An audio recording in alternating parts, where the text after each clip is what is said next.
welcome to another Grit and Grime basketball podcast. I'm your host, David Sagoe, as always.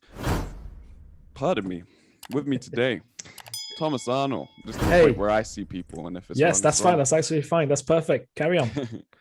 Jose Garcia Vidal. Almost. Hello. And Michael Downey. Hey, Ari. If you're listening on audio, I'm never wrong. And if you're watching, I'm always right. So, this episode was displaced by our little. That was kind of a special that we did last week, in a lot of ways. But we're back to our regular programming. Do you know what I forgot that we're gonna do? We have to start with some sad news. We haven't even spoken about this yet as a group. But Terrence Clarke, NBA draft prospect, age 19, was killed in a car crash, and he won't get to realize his dream of becoming an NBA player. He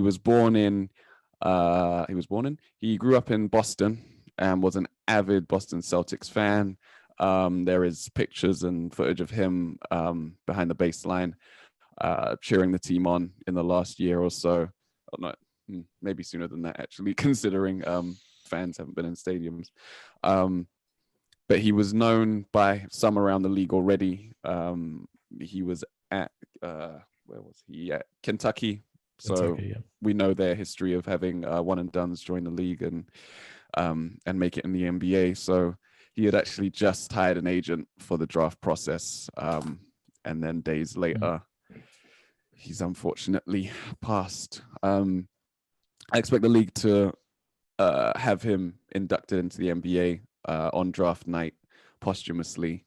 They're normally good at handling these kinds of situations, but it's just sad. Sad. Unfortunately, way too young. Yeah, it's brutal seeing stuff like that. It's just like, it's rough. All right. So before, should we do it now? Should we do the LA stuff now or afterwards? What do you think? Now. All right. So also, I don't know, bittersweet news, I guess. LeMarcus Aldridge has retired from the NBA. He played his last game against the Lakers a couple of weeks ago. He had an irregular heartbeat, and it's an issue that he's had before, and that he's dealt with in the past. But he said that the way that he felt this time was different to how he's ever felt in the past, and he doesn't want to risk anything health-wise, and took the decision to retire with immediate effect. He's received loads and loads of loving messages over social media, which he thanked everyone for. And I don't know, something about it hit home for me. Just, I don't know if it was because he played the Lakers in his last game or just the suddenness of it. Like, for a player to feel something and then just be like, nope, I'm retiring. It's done. It's a wrap. Immediately. Yeah.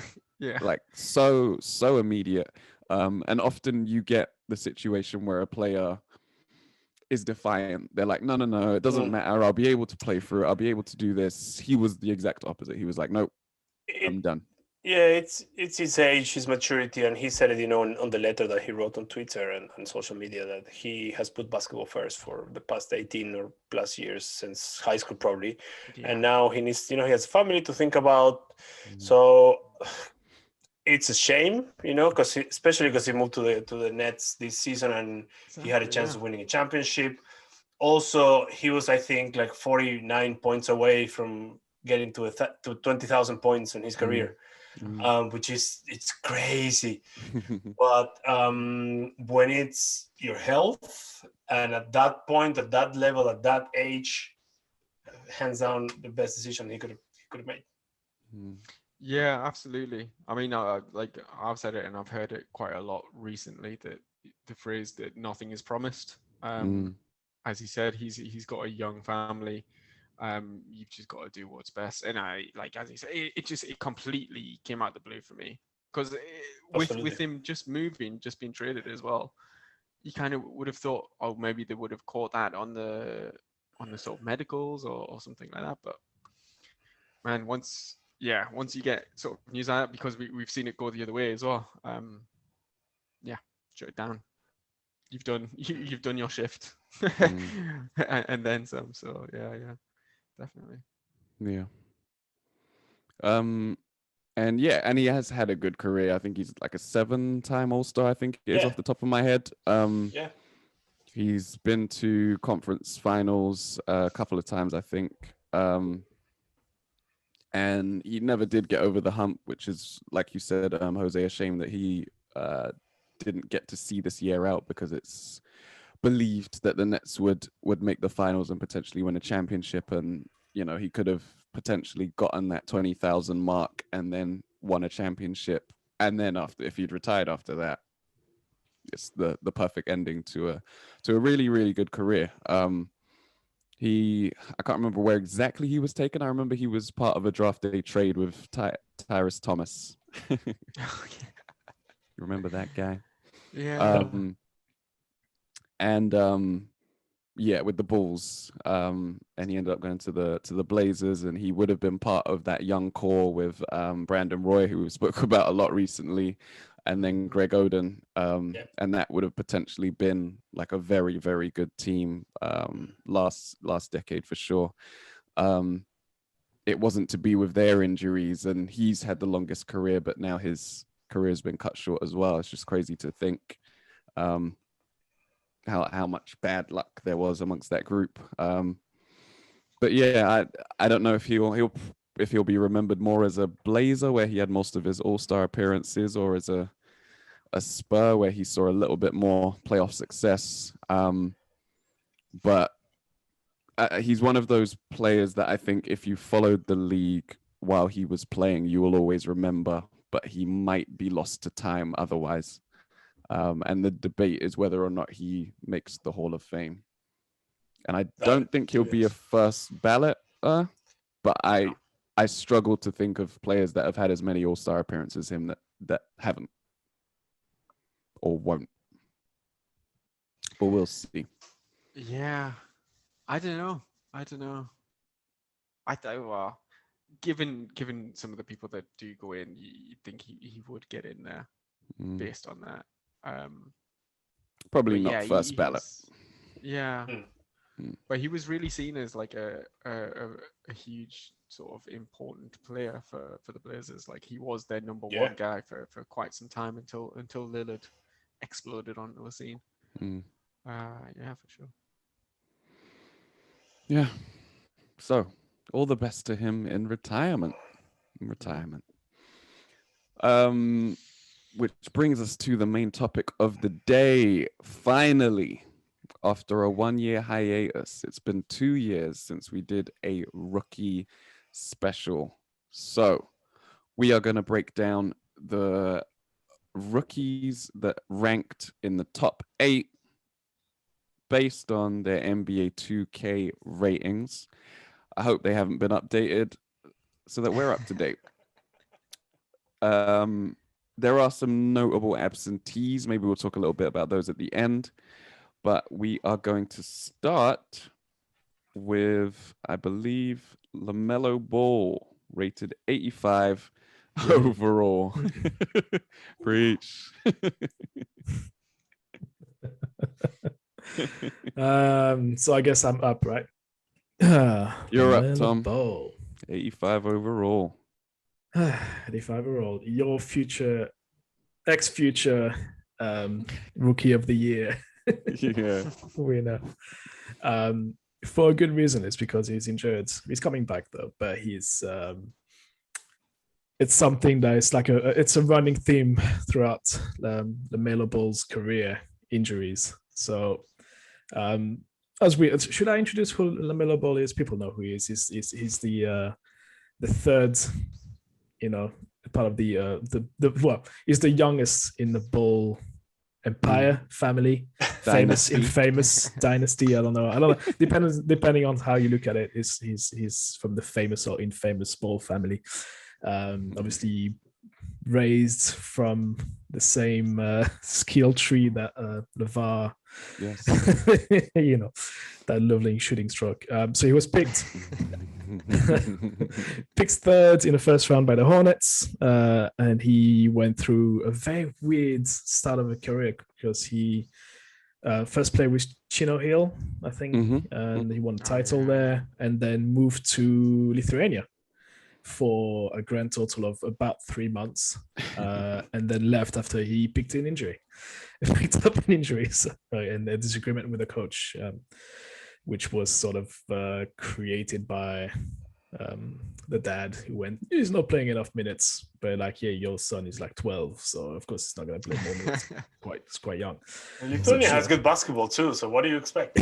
Well, the circumstances of him being in Lithuania, like the team was playing in like so it wasn't even the pro team. They were doing like a non-league sort of setup when they played against the B teams of every single professional team in Lithuania. So it was weird.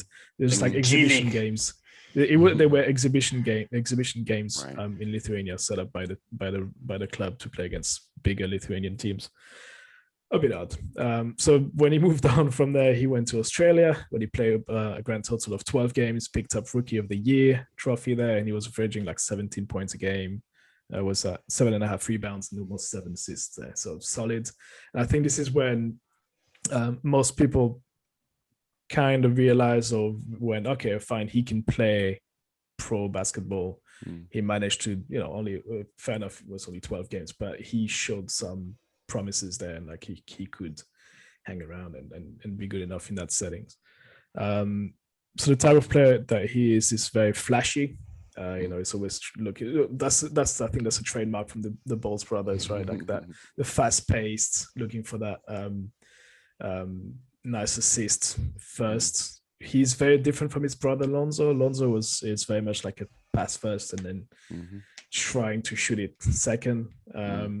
Whereas Lamelo is more of a shooter. He's a better shooter than his brother. I think the third brother might be even a better shooter. I think that's more of his specialty even. What's the third one again? Jello. Liangelo is considered to be the best shooter out of the three. So, but we've not seen that at pro level, so we can't really compare that with the two that are playing in the NBA. So he's got an amazing court vision. We've seen the highlights, which is similar to his brother, but he's better at shooting.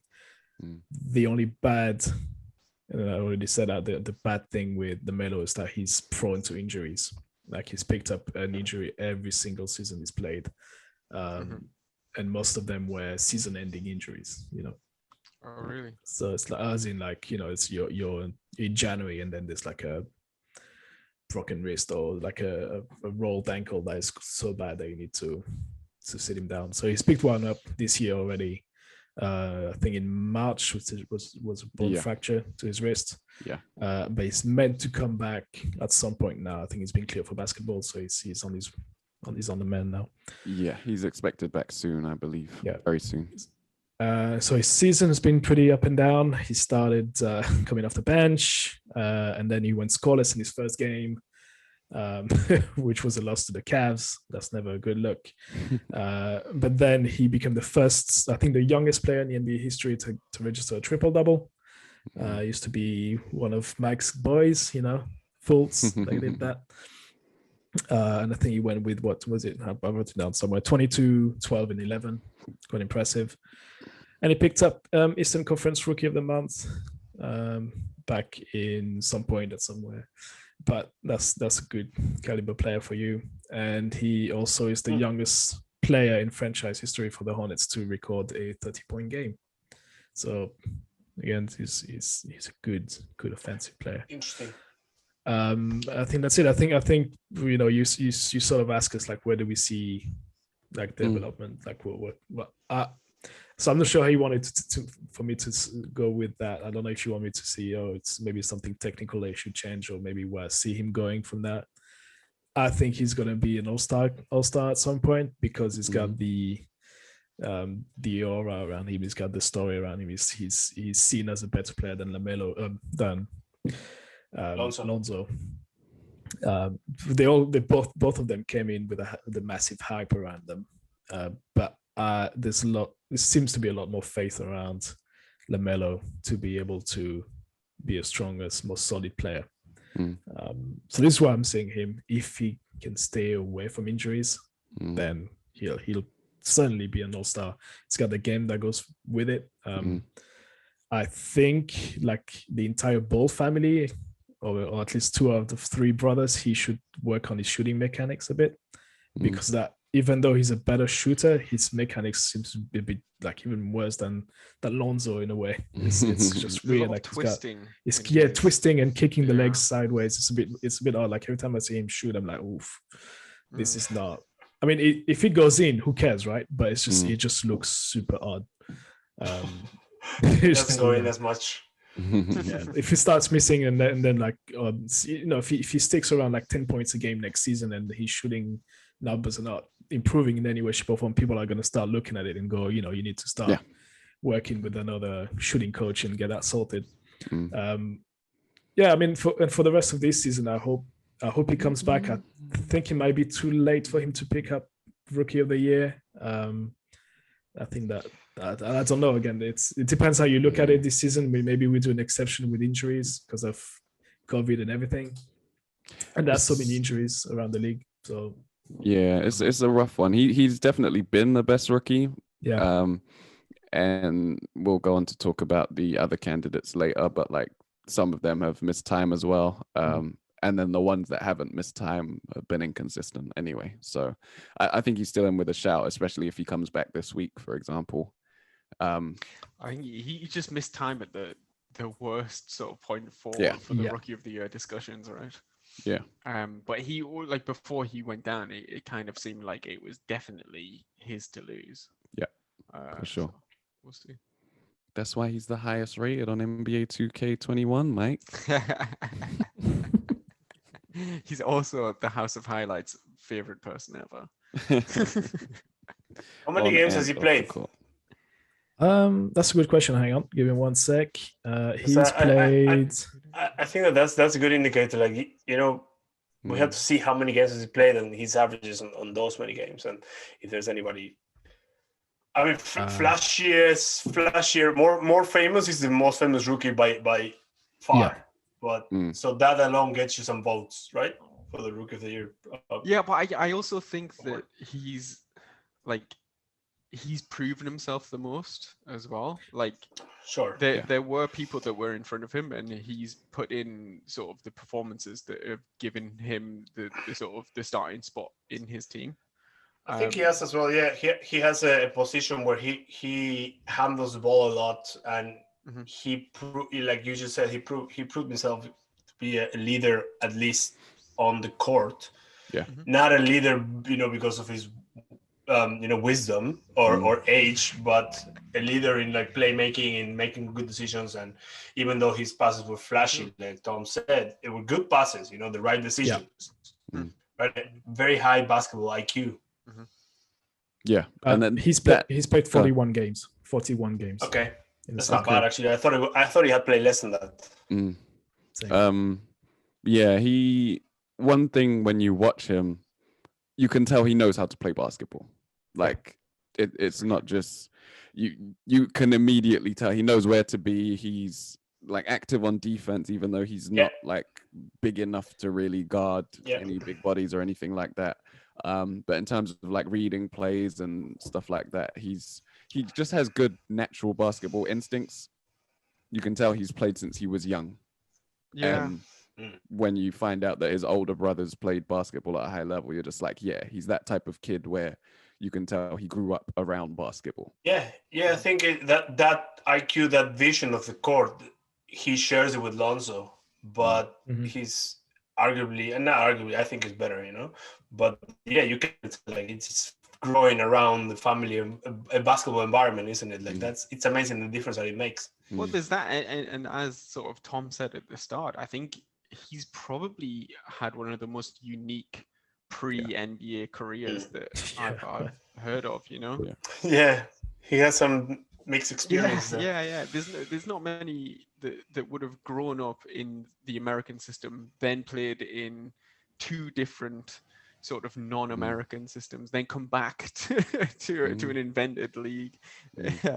So it's, I mean, I think again that it does sort of preach to there are other leagues and there are other avenues outside of college, and I think that's a good thing for kids to have options.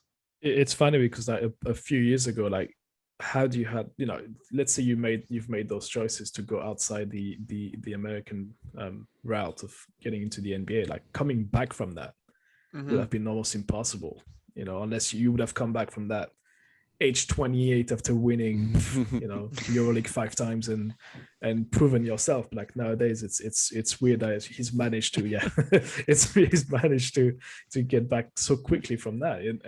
And there were times when I remember when especially when he went to Lithuania and understanding the setup and the way he went to Lithuania, I was like, what the hell are you guys doing? Like, do you not want him to get into the NBA? But prove me wrong.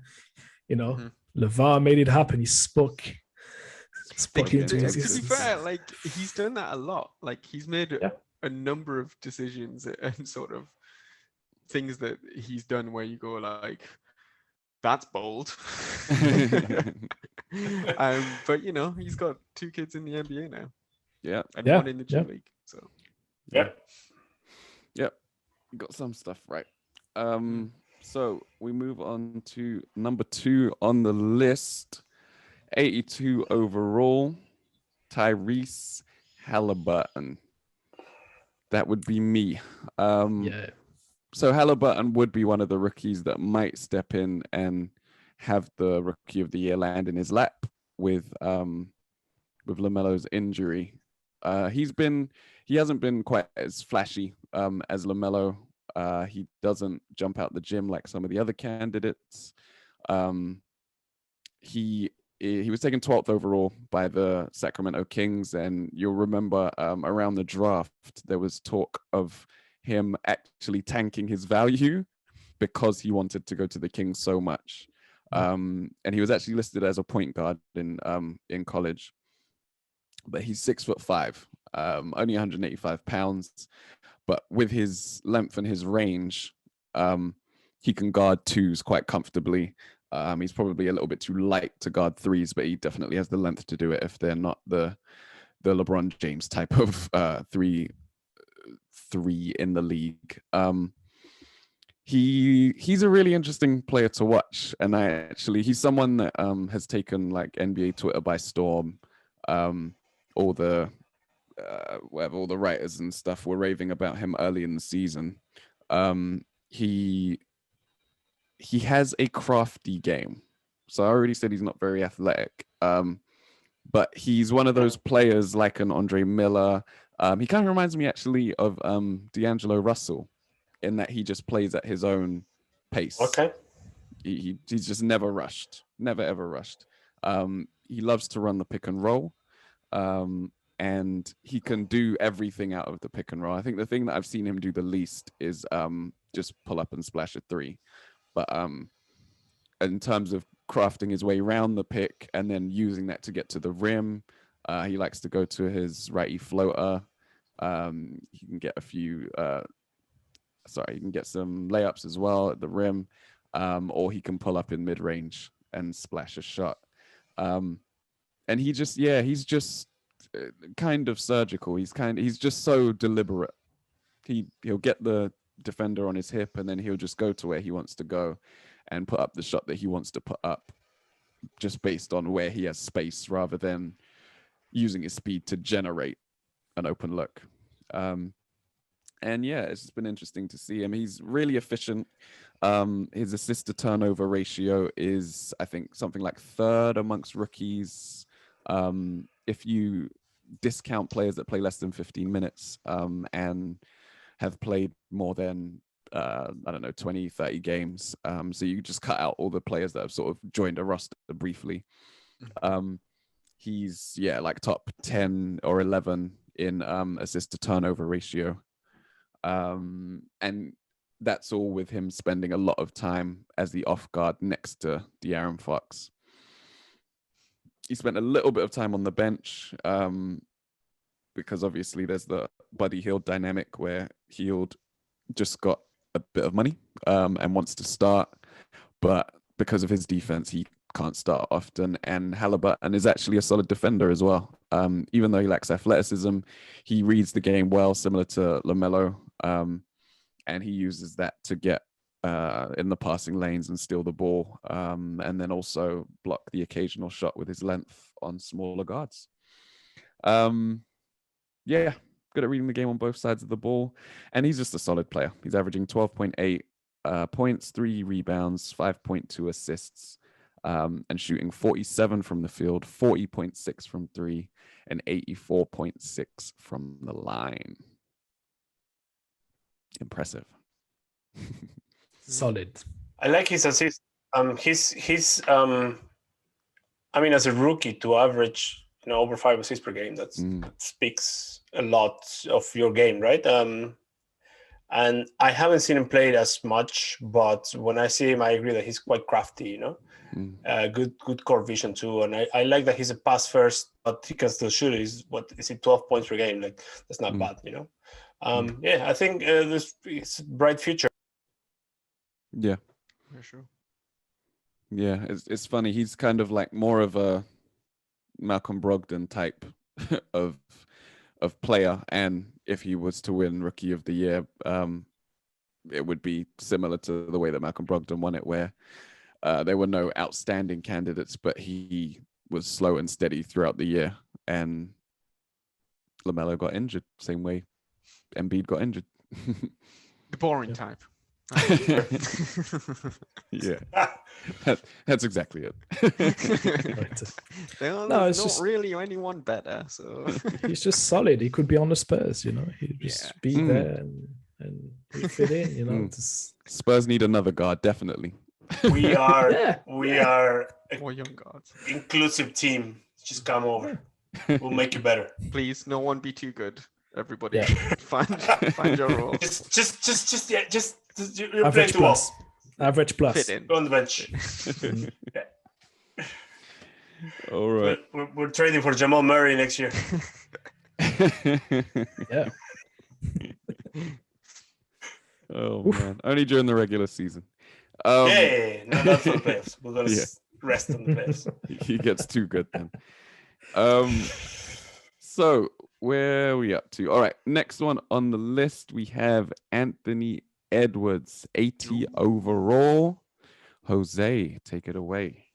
Anthony Edwards, what an interesting player to say the least. He obviously was a number 1 pick by Minnesota. I think he's a very strong candidate to win Rookie of the Year. The reason I ask you, Tom, how many games had LaMelo played is because Anthony Edwards has played 62 games. So is that all of them? Right? Yeah. Pretty close to it. So it's about to, yeah. Pretty close to it, right? He's averaging 19 points, 5 rebounds, and almost 3 assists. So he's leading the rookies in points per game. When I started doing my research on him, I always saw the highlights. There's plenty of highlights because he's just a very flashy player. But I wanted to kind of like write pros and cons on his entirety, right? So the pros, he's a natural athlete. He said it himself actually that he can play any sport and he'll be great at it. He was really good at baseball. Yeah. He said that he was on an interview. He said that he could have been in the Major League Baseball. Apparently, he was really good. He's really good off the dribble. Like his first step is just so quick. He's just explosive. He can jump really high. I think that the best thing about him is his potential. It's just, oh my God, like unlimited. Let's talk about the cons now. His shooting is not great. he's a bit careless, especially in defense. He's super cocky, as in annoyingly overconfident. Yeah. You know, and the team he's in. I mean, the team he's in is it's like a, you know, can be good or bad for him, because it can be good because he's going to play lots of minutes. He's going to have the ball, but you know, he can be Karl Anthony Towns. You know, we saw him, you know, becoming, you know, an amazing player in his first 2-3 years, and now he's just stuck in Minnesota with a good salary, but just stuck there. So yeah, I mean, his potential is unlimited, but his team needs to develop it. So I started doing some more research about him, because he's not just super nice dunks. He posterized one of the Raptors. Like I watched that dunk like 10,000 times. But I read a bit about his history, like his bio, and at age 14, his mom and his granny died of cancer same year, and he would struggle. He would go to high school on the other side of town, and he would struggle to get to high school because he didn't have the means to get there. So he would, you know, find a way to get to school every day. So he would get rides from his friends, from teachers, from literally anyone that could take him. And he would manage. He wouldn't miss school and stuff like that. Very smart kid. Chris Finch, his new coach, on an interview said that he is actually very coachable, and almost too coachable, in a way that on one of the games they wanted to basically run the ball through Cat, through Karl Anthony Towns, and Anthony Edwards wouldn't shoot because he wanted to pass the ball to Karl Anthony Towns, right? So he took it too literally. So that is a really good sign that he's a kid that's going to listen. You know, he you know, I like that, right? And at the same time, you know, he's cocky. He's, you know, this super overconfident kid, but he's also 19. Like, we forget that these kids are 19-year-old, right? So in that way, he reminds me of Joel Embiid, you know, very outspoken, cocky guy. Then look at where he's now, you know, he's an MVP candidate. So I'm not saying he's going to be an MVP candidate in 2-3 years, but he has a massive future ahead of him, especially because of his athletic condition. And like I just said, I was surprised to learn about his past, because I saw a couple of interviews where he's just like super overconfident, and he doesn't, you know, he kind of mocks his new owner, the owner of his new team, Alex Rodriguez. They show him pictures of like the Spiker. Yeah, but they show them a picture of the Spikers, and he's like, who's that? Like, you know, like, but that's also because he's 19 and like we are getting old. So I think he's a very, very strong candidate to the Rookie of the Year award, and he is going to be. I mean, he has the potential to be a superstar. I just hope he doesn't get stuck like Karl Anthony Towns did, because he's in the same team, same organization, new owners, new coaching staff. So hopefully that makes a difference. I think one of my big concerns with him has been sort of in the interviews that you're talking about, it came out that like, oh, he doesn't like basketball. He doesn't watch it outside of sort of training or anything like that. Yeah. And like what you're saying with the play with Cat, where he wouldn't sort of shoot. I would be concerned that he doesn't have the same just basketball like know-how. Right. That somebody like Lamelo would have, because he's just not that interested, and he doesn't spend hours and hours watching other teams play just because that's what he likes to do. That's I don't know, like it's a bit of like a red flag for me, to be honest with you. Right. Yeah, I see the point. It's like the anti-Kobe sort of mentality. Yeah. Like Kobe would consume that. But in a way, it's like consuming basketball, like, breathing, 24/7. eating basketball, like 24/7, watching every sort of type of basketball. And then he's kind of the polar opposite to that, which is, to be fair, like if that's the way you feel about the sport, that's fine. To me, it's just it's like those players that I hope you don't get to that point. So, it's sort of like those players that throw it all away on making one stupid decision, like, and it's like, you've got the opportunity to play at a super high level and be a star because he's got a charisma for it. Like he's he's flashy. He can play. He's good at everything he does. He's likable. Like I like the way he does interviews. Actually, quite funny. Yeah. And his backstory is extremely sad, but also quite impressive. It's inspiring also because like Inspiring. the way he's gone through being super young and managing to achieve what he's done. It's not everybody that can do it. So I just hope he's not going to throw it all away and just say, hey, it's just throw it all away. I mean, and by that I mean as like he's not just going to have a career, like an anonymous career in the NBA. Like he's got the potential to be more than that. Wiggins. Yeah, but honestly, that is the concern, right? And I agree with you, just Mike. It's a kind of massive red flag to me. Yeah, same. Yeah.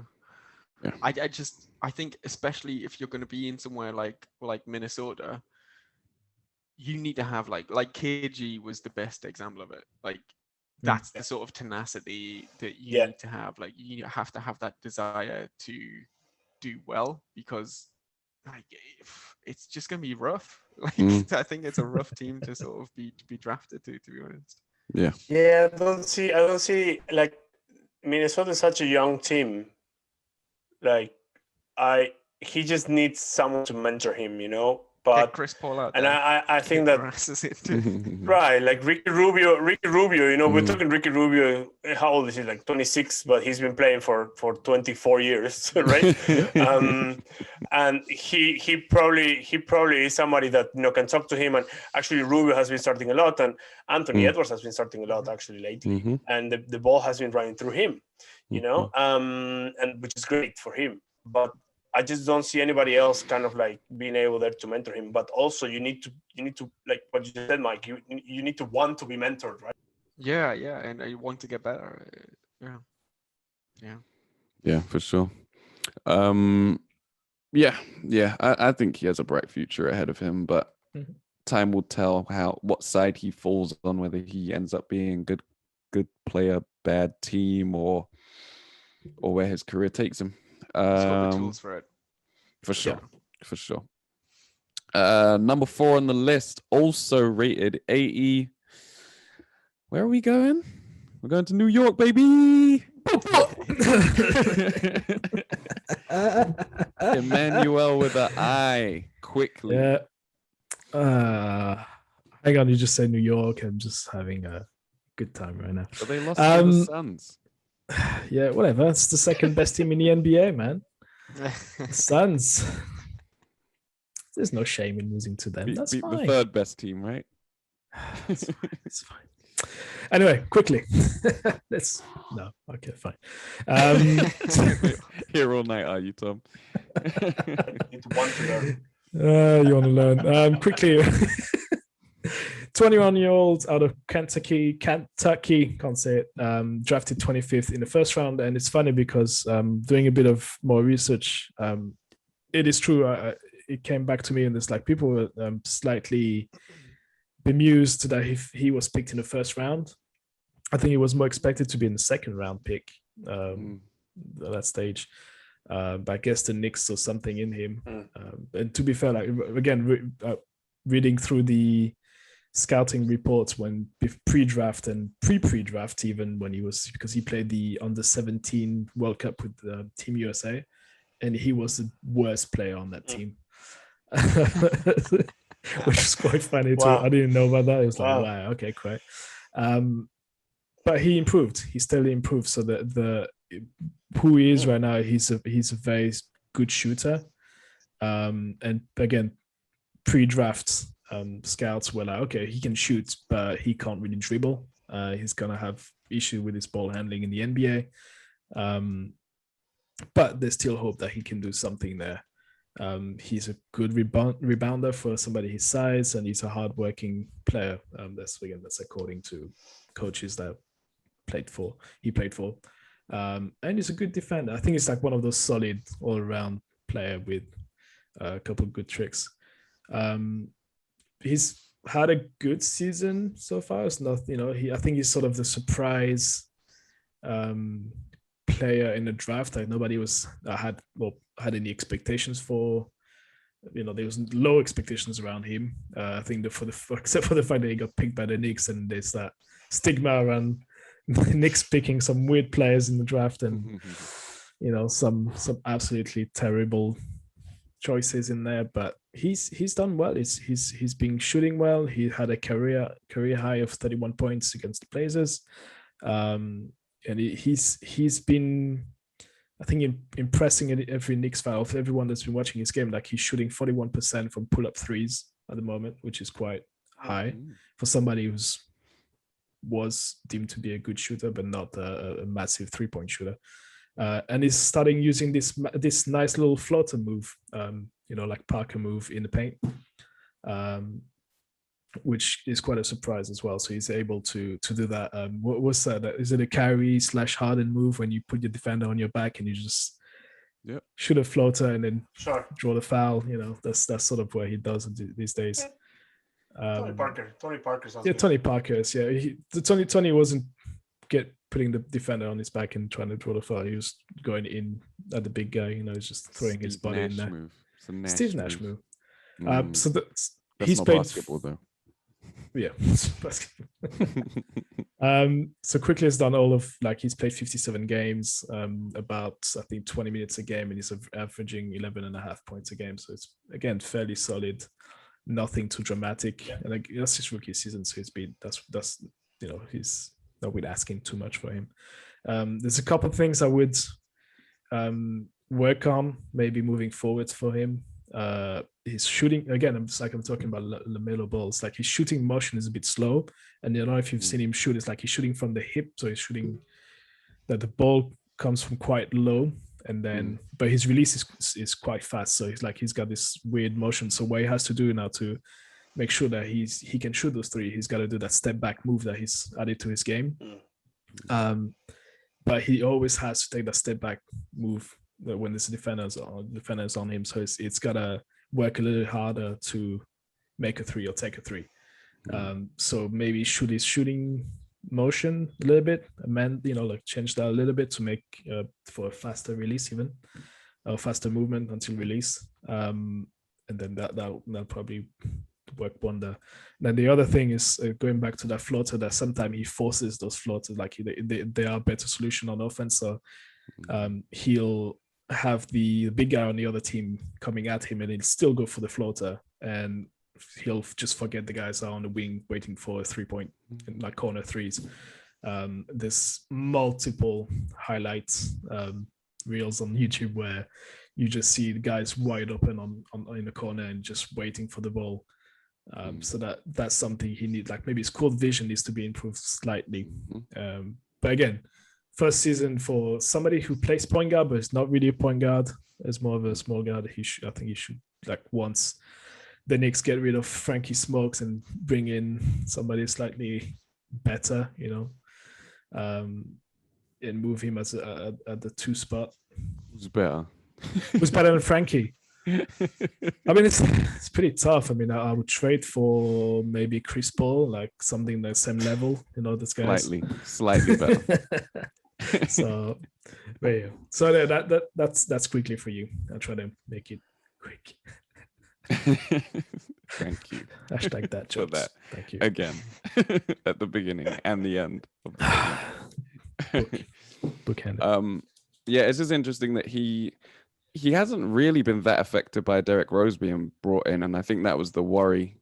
But I think Elfrid Payton's missed some time, so that has sort of freed up some space at the guard spots.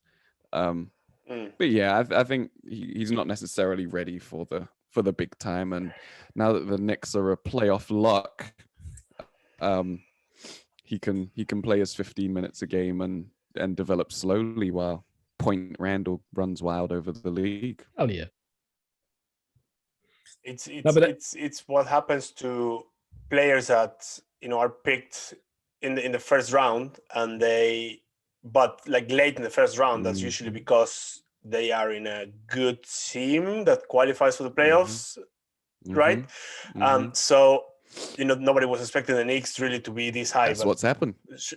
Jokes aside, right? So he's gonna develop slowly, like you said. He's gonna gain a lot of playoff experience this year, which is great for him. And he was still in the draft. If you think about it, he's ranked 18 2K right now. He was definitely still. Yeah. All right. Mike's got nothing to say on the Knicks. Yeah, I mean, they've held out. Like I've got to eat some humble pie at this point. It's actually mad. It is actually mad. We'll see what happens in the playoffs. We'll see what happens. We're just happy to be there. We don't care. Exactly. It's found money, right? It's found money. Being in the playoffs is like finding a 20 in your pocket. It's like, found a 20. Take that. Even if you blow it, it's like, okay, I found it.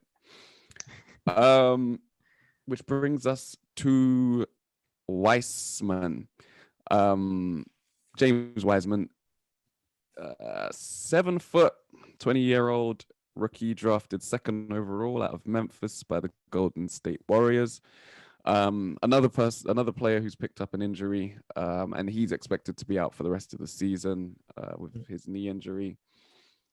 In the time he was on the court, he averaged 11.5 points, 5.8 rebounds, and 0.7 assists. Shot 51.9% from the field, 31.6% on threes, but at low volume, and only 62.8% at the free throw line. In terms of the way that he plays, he's super athletic. I've seen him play a few times for the Warriors, and then I went and watched some highlight reels to see the best of, and it's just a hell of a lot of blocks at the rim and dunks under the basket in the dunker's spot. He does have this no dribble spin move that he uses, where he spins on the pickup of the ball. He doesn't do the bounce and spin. He spins on the pickup and uses that to great effect, which was interesting to see. He takes the occasional jumper, sometimes from mid-range. He's sprinkled in a few threes here and there. He's not all of a sudden going to be Dirk Nowitzki or anything, but it's good to know that he has the confidence to at least take those shots when they're presented to him. And more than anything that you see from him is if he has a mismatch down low, he abuses that mismatch. Like he's a big man's big man in that you put a little guy on him and it's food and he knows it's food. He'll get position and they'll feed him and it's a dunk every time, not just a bucket. It's a dunk every time if there's a little man on him. Excellent at running the floor. Good handle for his size as well. There's a few highlights of him not only pushing the ball court to court, but also driving from the 3-point line if anyone bites on a fake or anything like that. So he can use his speed off the dribble as well, take one or two and get to the hoop, which is promising for someone that size. The negative side of things, a lot has been made of the fact that the Warriors have played better since he got injured. Part of that is obviously Steph going crazy, but the other side of that is Steve Kerr sort of yielding and simplifying the offense. I picked Wiseman to be my rookie of the year because I thought he would just get a bunch of dunks in the dunker spot. Wow. Steph goes pick and roll. Draymond Green either picks it up on the short roll and then the defense has to make a decision. They either come out to Draymond and leave Wiseman wide open under the hoop, or they stay on Wiseman and Draymond gets a layup or kicks it out for a three. And I just thought that when you play that puzzle over and over and over again, he would end up getting enough easy buckets to win a rookie of the year. And it didn't pan out that way. On defense, he's been kind of lost. And then in the Warriors read and react offense, he's been kind of lost too. And I think that is why his numbers aren't necessarily where I thought they'd be. Warriors fans have a problem with Steve Kerr insisting on playing this egalitarian offense where Steph doesn't get to play pick and roll, and you have to make decisions with the ball whenever you get the ball. And as a rookie, it's just difficult to have that level of basketball IQ, especially as a rookie center, to be able to make those decisions on the fly. So he struggled, and I think he was dropped to the bench for the last period before he got injured. And yeah, that's not great for his confidence, but I don't think anyone should give up on him yet. Like I said, he's still only 20. And the other side of things is he barely played in college even. Every now and again, you get these players that come to the NBA, and sure, they're one and done, so you know that they haven't played long in college, but he barely even played in college because of his eligibility. He got roped into the whole that whole scandal with Penny Hardaway accepting I can't remember exactly what it was for Wiseman, but he accepted something that he shouldn't have, and that shoes, I think it was shoes, right? And that ruined his eligibility. So yeah, another victim of the NCAA. Can have a whole episode. 3-hour episode about that. We definitely should. Yes. Yeah, and the racket that they're running over there. Yeah, so he fell foul of the NCAA cartel, and he barely played in college. So he's not just a 20-year-old basketball player. He's probably an 18-year-old basketball player, right? If you think about his experience. So yeah, I'm sure with time, with experience, he'll improve, and he'll improve a lot. But I think it's been a shock to the system going somewhere like the Warriors with such high standards. I think it's great though. Like if I was a rookie, then like I don't think there would be a better place to sort of learn from champions that are playing a really sort of high level, high IQ version of basketball.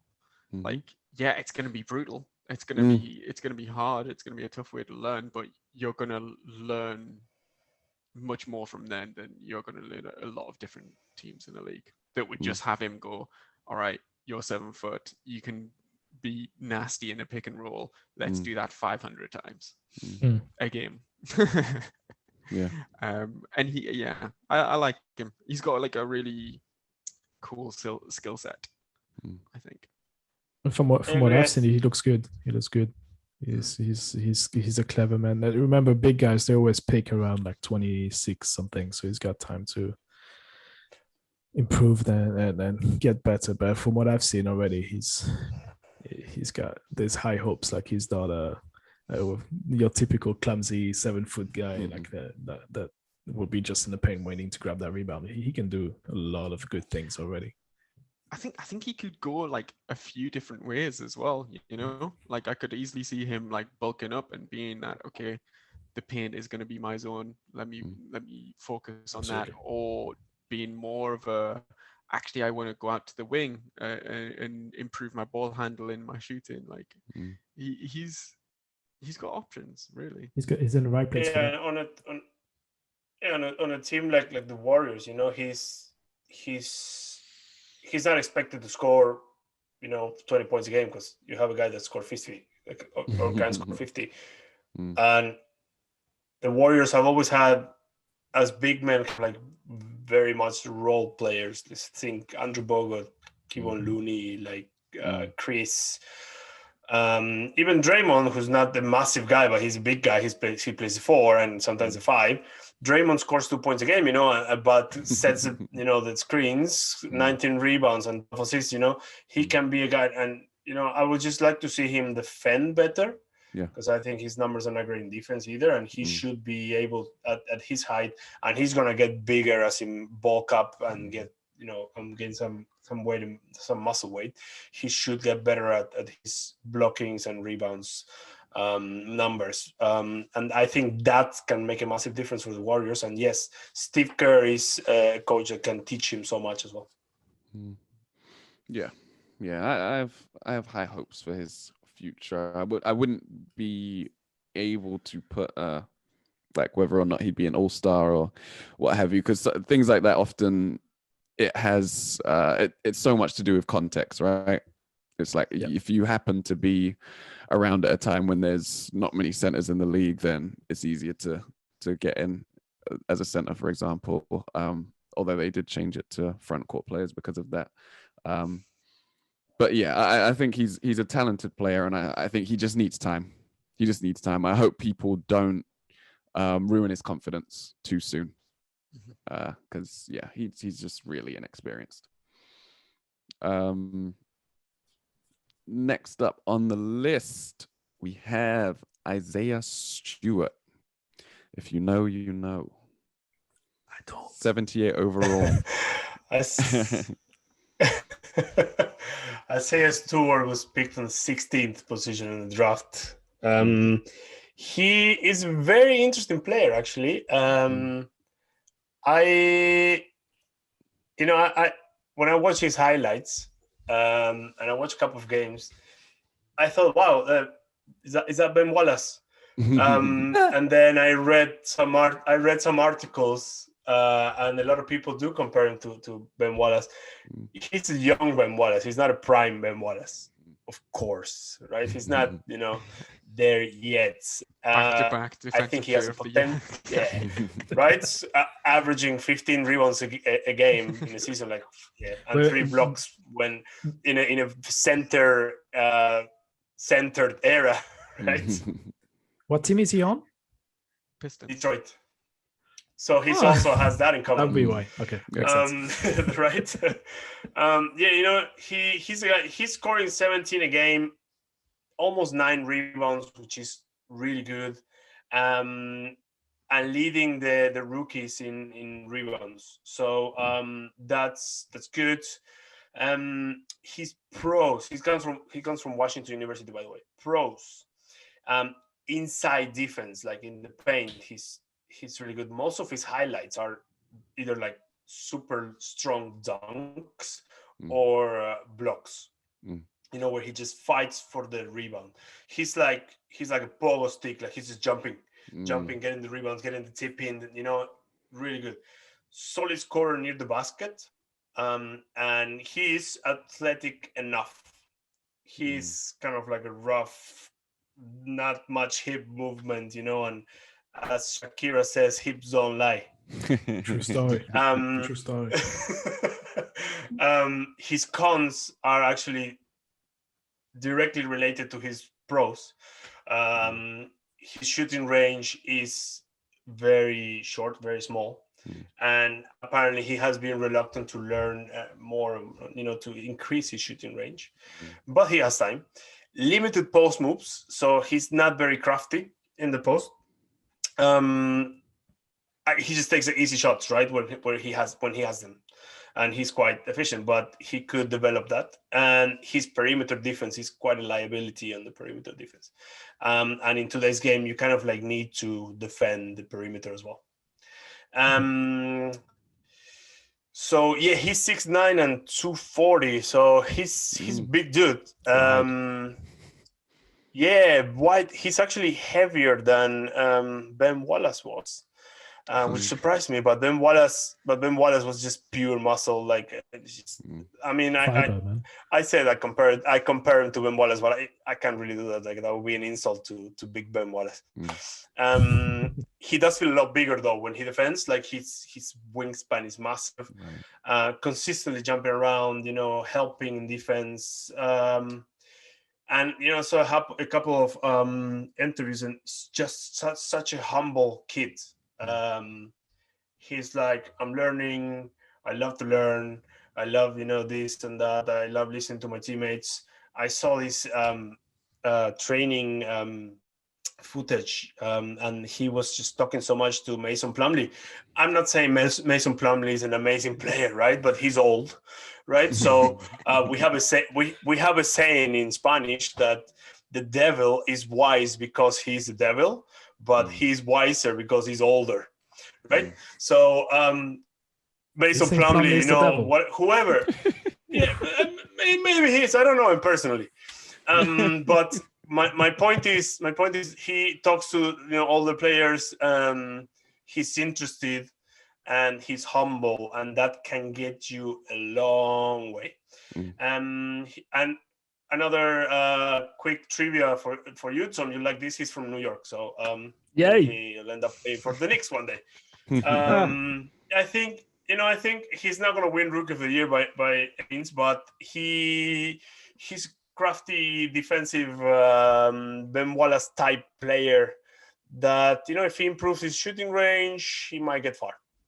Is he the sort of energizer guy on the team, like somebody that would just go in there and just grab a couple of rebounds and throw himself on the floor to grab that loose ball? That's right? exactly it. Very energetic, and he's playing 32 minutes a game, played 60 games as well. He has a good build. Like he's you see him, and he's a big dude. So, and that's his physique is impressive for someone his age. But there you go. I can see you trade Frank for new Ben Wallace. Yeah, that's it. Small Ben Wallace. Yeah. Also, he has a nickname. They call him Beef Stew, and apparently he has a T-shirt where Beef Stew like drawing, and I don't know if he's patented them, but he's making money off it, I think, as well. Like, nice. It's incredible. Go get that branding, and as soon as you leave the NCAA. Yeah. Cool. An interesting one. So that brings us to another Detroit player, 78 overall, Beyblade, Saddiq Bey. Saddiq Bey. Yeah. One of mine. So he was picked 19th from Villanova to the Pistons. Similar sort of height-wise, I guess. Like some places call him 6'8", some places call him 6'7", but he plays small forward. He specializes. Well, the way that he's seen is kind of like a 3-and-D guy. His numbers are quite relatively impressive for like where he was picked up and stuff. He's averaging 11 points, 4 rebounds, 1.2 assists. But I think it's his shooting that's sort of a bit more standout. He's averaging, he's got 38% from 3 on 6 attempts per game, which is kind of big. 41 field goal, 88 free throw. So it's pretty nice. It's not like crazy, but it's pretty nice. Interestingly, he is one of the rookies that he didn't start out starting for the Pistons, but since the shuffle and since he's proved himself, he is now starting. He started 43 out of the 60 games that he's played, and he's averaging 25.8 minutes for the team. It's actually he's the totals wise, he's got the second most minute for the team this year. Out of everyone, Jeremy Grant has the first. So I think since the Griffin trade, he's really sort of like solidified his spot on the team there. So yeah, they seem to be impressed with him. He's not going to be somebody that is like a high usage player, I don't think. He has his role. He's a multiple position defensive player. And he's doing quite well at that as well. The coaches have said that he's learning really well. I think the Pistons are really happy with their picks this year. To be honest with you, they're looking good, and especially when they're showing that they can defend well at this stage, it's a really good sort of sign. Yeah, rookies don't normally defend well. Yeah, that's exactly. Not something that they normally come into the league being able to do. Normally develop that. That's impressive. That's interesting as well. Would you say he's like maybe the next Danny Green? Hey? Well, hey? I mean, I think that would be That's the best not bad. case, but maybe he's a bit bigger. Right. They've certainly got him like D'ing up on power forwards. Oh wow, okay. I think is what I've seen. So it's the sort of thing where I don't think his potential is he's going to be all-star first team like, but I think that he could be one of these guys that is just in the league for decades. Role player. And like on good teams as well. He's got the skill set that just fits in with championship teams essentially. If he's able to sort of hone those strengths to be like stronger and keeps going like that, then it's a bright future for him. I think that's common in this draft class, actually. It's interesting that so many of these late first round picks have floated up. Haliburton was almost mid first round and he's floated up as well. It seems to be a draft full of really good, solid role players. Yeah. Yeah. But you never know. Like, it's early, but there's nothing like super standout. Like it would be a surprise if he becomes like an all-star sort of level player. I think. Yeah. And then last one we have Precious Achiuwa. The Miami Heat, 78 overall. It's another one from me. Coming out of Port Harcourt in Nigeria, but actually from Memphis University. But shouts to the Flygerians out there. Power forward. He's 6'9", super athletic guy. Really, like, you'll notice him as soon as he's on the court, like bouncy, long sort of dude. But the numbers are not looking great. He's averaging 5 points, 3.5 rebounds, half an assist. He hasn't taken a 3-pointer this season. 12 minutes per game. He's started 3 out of the 55 games. He's playing for Miami. I don't think I've mentioned that. So you know, it's a bit of a different situation. Definitely out there. He's averaging 55% field from the field, only 51 from the free throw line. So the jumper's not looking too luscious. It's not wet. It's not wet. Not at all. But what he's showing, like every highlight that you'll see from him, is they put him in pick and rolls. He's the pick, and then they dump it into him, and he gets an easy dunk, and he finishes like sort of really well around the rim, and he finishes very strongly. And he's there as an energy guy, and to sort of to play like that. Playing with Miami, it's a little bit difficult to tell exactly what he's going to develop into, because when you've got sort of Butler, Hero, Robinson, Adebayo, all on the same team, it takes the focus away from him quite significantly. Absolutely. So he's playing the role at the moment. It doesn't look great, because as the season's gone on, his minutes have gone down. Yeah. And I don't know if that's because it's getting a crunch time. Miami haven't been doing as well as what they should be, essentially. If you go to the finals, you should be finishing top 4, really. And they're struggling. So I don't know if it's just that he's making space for the other guys, or if there's something more that they actually haven't seen what they would like from him. So yeah, that is Precious. But athletic. I mean, he's got a brother as well. Talk about we could just put in so many Lord of the Rings references, but we have decided not to. I just find it funny that the guy is like you say, he's like, it could be the energy guy on your team. It's called Precious. I think there's a bit of a so many jokes. Yeah, it's when Little John is massive, right? Yeah, Precious is just kicking ass and taking people out. What a move by Precious. How did you get blown by Precious?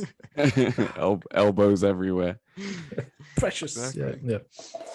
No, he comes from a basketball family. His brother was I can't remember if he's older or younger, but he was quite big in college. And he's called God's Gift. God's Gift Achiuwa. And I'm just like, what? Nice. All right. Who would have Damn. thought a Nigerian would name their child God's Gift? You'd have never thought. But it's got to make a you've got to get your first name on your shirt if that's the case, right? Oh yeah. Hell yeah. Surname? No. God's Gift, please. So yeah. So that's precious. Cool. All right. Thank you, gentlemen, for breaking all those rookies down. We're going to have to squeeze in just a little bit of time for some honorable mentions. Yes. Xavier Tillman is killing shit over in Memphis, as is Desmond Bane, doing really well over in Memphis. And then I guess we got before we give Jose his chance to wax lyrical, Pokusevski had been to the G League even, so there were times when he didn't play, but now he's starting to really show his stuff as a what is he, like a 7 foot small forward. He has a remarkable skill set for his size, and he's really starting to show what he can do, and it's been pretty impressive. But Jose. Can I wait before Jose go there? I want also a mention of Poku's teammates. My guy Maledon was I think was picked in entirely at the wrong spot altogether. He was in the top 10 for like in those mock drafts, top 10 for the longest time, and then because his coach didn't play him enough in the draft year, he sort of dropped off the radar. So it's a guy that's second round, but it's not really second round. He should have been much higher than that. Yeah. And he's had a couple of games when he hit 30 and really efficient guy. But he's also he's only 19, but he's also really advanced in terms of basketball IQ. Nice. So give him another year or two. And I'm not saying he's going to score 20, 25 a game. That's not his game, but like he'll be a more than really legit starting point guard anywhere. He's got the potential. So I've been following him since the age of 13, and it's just one of those guys that he's but also to the point, I was finished with this, is that a lot of the scout reports that you see sometimes is a bit it's one thing that I've been pissing me off for the last few years. It's like there are a lot of teams that are going with the scout reports and don't really take the time to look at those kids. And like when I was actually doing a bit of research on him and what the reports were saying, it's like some of the things I read, I was like, what player were they watching? It's like physically is going to struggle. The guy, yeah. There's an institute in Switzerland where they run physical tests on athletes and astronauts and any jobs that requires huge physical attributes. And like he came in first of all time in those tests since they've started in the 80s, ahead of astronauts and shit. Like he's got the body of a god almost. And then one of the weak points in the scouts report were like, oh, physically he's going to struggle. I'm like, where? Like he's never injured. The guy is built like a anyway. So it's quite funny to see sometimes the disconnect or the way things are analyzed. There's a truth between those reports and what's happening, the history of a player. So it's something to look at when you before you go into a draft. But yeah, go for it, Jose. Yeah, to be honest, I don't have lots to say. I have lots. All right, then, thanks. Never mind. Wrap it up. But the thing is, I even though he's a rookie in the NBA, he's so far from being a rookie. So Facundo Campazzo, he won the EuroLeague MVP in the in Spanish league. Like, what else can you say? He's been part of the Argentinian team for a while now, and he's not doing more than I expected him to do. Like he's doing exactly what I thought was gonna happen. It was gonna be rough at the beginning, not a lot of playing time, playing in a position where he's not comfortable. But now he is. He gets the ball a lot. I like watching him play. His pick and rolls with Jokic, pick and roll with JaVale every time is a bucket, man. Like honestly, he's having a lot of more minutes because unfortunately Murray got injured. So I just he has a good impact at his height. He also is a defensive presence. Let's not mix things up. Like he cannot defend players like, I don't know, Steph. Like he struggles a little bit with Steph, but physically he's there. Everybody struggles with Steph, but he did a really good job defending Lillard, for example. Stuff like that. I'm more interested actually in hearing what you guys have to say about him, because nothing. Let's wrap it up there. No, I've seen him play a few times now, watching the Nuggets, and like you said, he coming off the bench for the Nuggets wasn't a good position for him, just because he is small, and they already have Monty Morris, who is a very solid backup point guard, very low assist to turnover ratio, always. His whole career, he's had a low assist to turnover ratio. So the ball was naturally be in his hands a lot.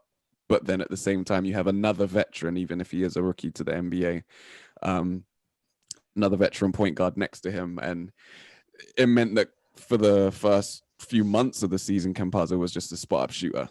And that's just not, that's not what he does. Like, you have to put the ball in his hands. You just have to. It's like, like making Doncic a spot-up shooter. It's just like, no. I mean, he might knock down the shots, but you have one of the best playmakers in the world there. Yeah. That's what he should be doing. And like you said, with the Jamal Murray injury, he's actually been able to start. They've continued to allow Monty Morris to run the second unit, and his chemistry with Jokic is incredible. You spoke about the pick and roll of JaVale McGee. JaVale's a bucket if you can get him an open lane. But some of the passing back and forth between him and Campazzo, you can just see them just oozing basketball IQ all over the court whenever they're on the same side, because that's what they'll do. They'll isolate them on the same side, and then if anyone sends a double over to Jokic, the shooters are on the opposite side, or you have someone else that can play make 4-on-3 if Jokic decides to give it back out to Campazzo. It's impressive to watch. But defensively, the size is an issue, obviously. He'll get hunted in the playoffs if they match up. If the Lakers is in the 4-5, LeBron's going to lick his chops and take him into the post. And that will be where he becomes a bit more of a liability. But his steals, definitely. He has the instincts to make defensive plays. And that's what he's getting by on defense. He's definitely harassing people and their handles and making sure that they know what they're doing when they put that ball down. But I've been impressed. I think any time where there's a rookie that comes in and sort of isn't sort of shown a lot of like love early on and earns it and gets more minutes and more minutes and more minutes, it's like, it's really good to see. And you can kind of tell that those are the guys, okay, like you're showing what you can do in training. You're sort of, you're gelling right, like that you're earning your respect, which is what he's done. And you can see it in landing in Denver, where one of the younger kids might struggle. Is like one of the perfect places for him. Really, like a title contender, he can come in and be solid. He's fun. He's fun to watch as well. Like, get more of those guys. Interesting, isn't it? So hey. It's funny because the Nuggets have two players that have what I call the unteachable skills, like court visions and passing. Like the both Jokic and Campazzo can have a code vision that it cannot be taught. It's something that you have or you don't. And it's quite fun to have them both on one team. But I think I've already said everything I had to say about Campazzo, and I think he's it's just a pity. I wish he had a few more centimeters on him, a bit taller. Yeah. But then again, that would have changed probably the way he played. But it's like the playoffs are going to be really interesting because, like as Dave said, it is gonna present a problem defensively. But those guys, like having sort of high IQ guys on the court like that, like do really well for title contenders. Like Patty Mills, people like that. Like there is space if they're used properly by the coaches. There is space for them. So it'll be interesting. Yep. Playoffs soon come. Soon. Less than a month away. Yeah. All right, let's wrap things up there. Ran a little long, but I think it was necessary. Thank you for your contributions, guys, and your research. Thank you for listening at home. I hope it's been informative. Thank you for watching on the YouTubes, I believe they call it, Tom. Yes, the YouTubes, the young kids. YouTubes. Indeed. Hi, fellow young kids. Yes, It's lit. Yeah. Hashtag dad. A dad and a teacher on that. Hey, you're that too, okay? You can catch us on socials at Grit and Grime Pod. Hit us up with any and all inquiries and engagements. Review the pod on whatever platform you listen to. 5 stars, please. And I think that's it, man. That's it. Tom, shout out your podcast. I was gonna say something lit, but I won't. It's catching up with the nerds, where it's 2 dads talking about everything and anything nerdy, and we're having fun at the moment. We just did a Falcon and Winter Soldier season review with Dave, and what was the other one? What was the other one? What do you mean? What's the other one? You'd had put out another episode this weekend. Oh yeah, the interview, yes, with a PC building guy that I've been following on YouTube's the YouTubes. and Twitch for a long time, and it was quite fun to have him on Twitches, and it was lit. Cool. So we are out of here until next week. I've been your host, David Sagoe. From me, Thomas Arnal. Goodbye. Jose Garcia Vidal. Ciao. And Michael Downey. Night. We're out of here.